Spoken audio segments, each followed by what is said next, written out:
नमस्कार। आज मैं संगीत के बारे में छात्राओं को बताने जा रही हूँ। संगीत शब्द के अंतर्गत गायन, वादन तथा नृत्य इन तीनों कलाओं का समावेश होता है। व्यवहार में ये तीनों कलाएं अपना अलग अलग स्थान रखती हैं तथा कुछ अन्य देशों में इन्हें एक दूसरे से स्वतंत्र मान्यता प्राप्त है, परंतु हमारे भारतीय शास्त्रीय संगीत में इन तीनों कलाओं का प्रयोग होता है और इस प्रकार इन्हें एक दूसरे से अलग नहीं किया जा सकता। आपस में घनिष्ठ संबंध होने से एक के बिना दूसरे का आकर्षण नष्ट हो जाता है। उदाहरण के लिए, यदि केवल नृत्य हो रहा है तथा उसके साथ वाद्य न बज रहे हो तो नृत्य में आनंद नहीं आ सकता। इस प्रकार ये कलाएं एक दूसरे पर पूर्णतया आश्रित हैं। गायन इनमें सर्वश्रेष्ठ है, क्योंकि गायन के अधीन वादन है और वादन के अधीन नृत्य है। संगीत रत्नाकर नामक ग्रंथ में लिखा है, गीतम वाद्यम तथा नृत्यम त्रयम संगीत मुच्यते, अर्थात गायन, वादन और नृत्य इन तीनों कलाओं के मेल को ही हम संगीत कहते हैं। इसमें नृत्य वादन के अधीन है और वादन गायन के अधीन है। कुछ लोग केवल गायन को ही संगीत कहकर पुकारते हैं। इसका कारण यह है कि गायन इन तीन कलाओं में सर्वश्रेष्ठ है। संगीत शब्द की व्याख्या करने से भी स का अर्थ हुआ उत्तम और गीत का अर्थ हुआ गायन अथवा गीत अर्थात उत्तम गायन को ही हम संगीत कहते हैं। परंतु वास्तव में भारतीय संगीत में तीनों कलाओं का समावेश है, या यूं हम कह सकते हैं कि गाने बजाने और नाचने को ही संगीत कहते हैं। संगीत एक उत्कृष्ट ललित कला है जिसका मुख्य आधार नाद अथवा आवाज है। इसी कारण इस कला को नाद ब्रह्म कहकर पुकारा गया है। इस कला को हम स्वरों का ऐसा सम्मिश्रण कह सकते हैं जो कलाकार की हृदयगत भावनाओं को मधुर बनाकर दूसरों के सामने प्रकट करता है। इसलिए संगीत को हम हृदय की भाषा या हृदयगत भावनाओं को प्रकट करने की एक भाषा या उसका माध्यम माना जाता है।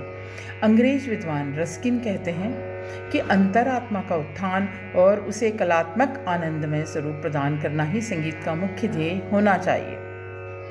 रविंद्रनाथ टैगोर ने भी इसे सौंदर्य का साकार एवं सजीव प्रदर्शन माना है।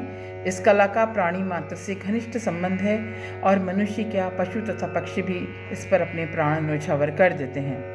प्राणी मात्र के लिए यह अमृत रस है। आत्मा की परमात्मा तक पहुंचाने में यह कला बीज की सीढ़ी के समान है।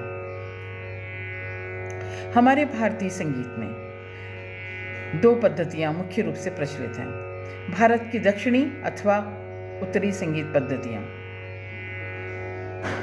यहाँ मैं यह कहना चाहती हूँ कि भारतवर्ष में संगीत की दो भिन्न भिन्न पद्धतियाँ बहुप्रचलित हैं।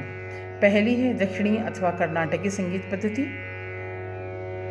यह संगीत की पद्धति मैसूर, आंध्र, मद्रास आदि प्रांतों में प्रचलित है। चूंकि यह प्रणाली कर्नाटक प्रदेश से प्रचलित है, इसलिए इसी कर्नाटकी संगीत पद्धति नाम दिया गया है। इसका दूसरा नाम दक्षिणी संगीत पद्धति भी है।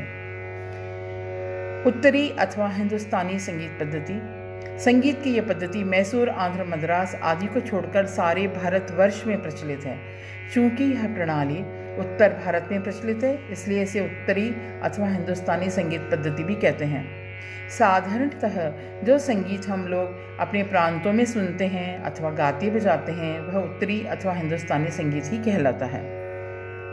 भारतवर्ष में प्रचलित संगीत की दोनों पद्धतियां एक दूसरे से बहुत स्वतंत्र हैं। स्वतंत्र होने पर भी इन दोनों में बहुत समानता है। कहते हैं कि प्राचीन काल में ये दोनों पद्धतियां अलग अलग नहीं थी और सारे भारत में केवल एक ही पद्धति प्रचार में थी, परंतु बाद में चलकर दोनों पद्धतियां एक दूसरे से अलग हो गईं। आज भी हम देखते हैं कि दोनों पद्धतियों के एक सप्तक में कुल 12 ही स्वर माने जाते हैं। दोनों पद्धतियां थाट राग सिद्धांत को मानती हैं। इस प्रकार अनेक समानताएं तथा विभिन्नताएं इन पद्धतियों में हैं। इन दोनों पद्धतियों का अंतर इस प्रकार से समझाया जाता है। अतः अंत में मैं ये कहूँगी कि हमारे भारत में दो संगीत पद्धतियाँ पूर्ण रूप से प्रचलित हैं। पहली दक्षिण अथवा कर्नाटकी संगीत पद्धति और दूसरी उत्तरी अथवा हिंदुस्तान संगीत पद्धति।